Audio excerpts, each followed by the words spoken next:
Right then. So the one on the right now is going to be your kind of bump, release and snap drill, which is going to show you kind of where the club is relative to you, okay?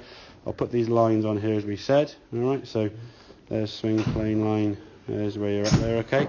Now, as I said, the takeaway, the club was working back nicely, okay?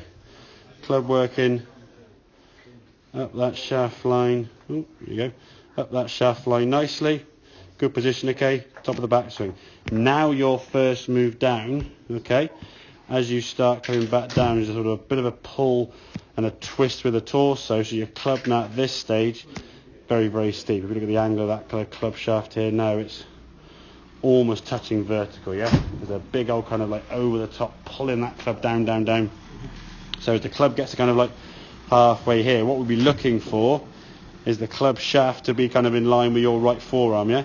If your club was in line with your right forearm with your hands this far from your body, your club would be kind of over there somewhere, and just like you can't get the golf ball. So when your arms start going out here because the shoulder hips turn too much rather than slide, the club's got to try to adapt to a certain position. Therefore, when you come in the golf ball, your club now is coming across the ball, as we can see in the next frame. That one there coming out, so then that's potentially leading into a certain part of the golf club that we want to hopefully miss, aren't we? Yeah, we're getting towards that hosily bit. It's a bit like, ooh. Okay.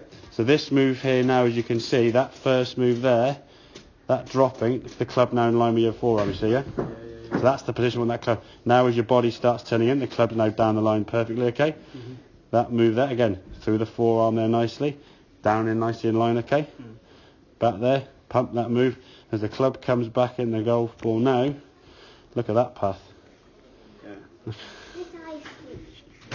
That's a much better movement there in the golf ball there with that club face now. Again, good strike.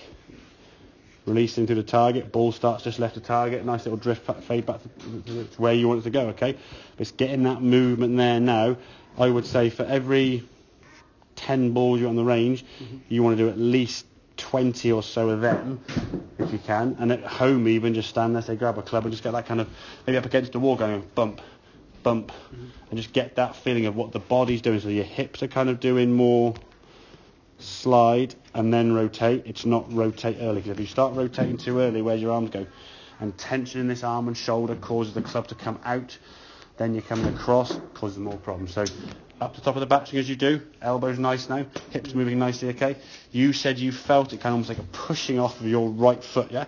That was your feeling. Again, it might change sort of as you go through. It doesn't really matter what you're trying to feel, as long as from here you can kind of get the sensation when you start the club down. You can see your hips now are moving towards target this way as you start bringing the golf club down. And then when you do that, as you start getting to impact position, you get there, now your hips are leveled off, and then you can rotate and twist through, yeah? Mm-hmm. Just sequencing that thing there, like I say, with a jumping situation.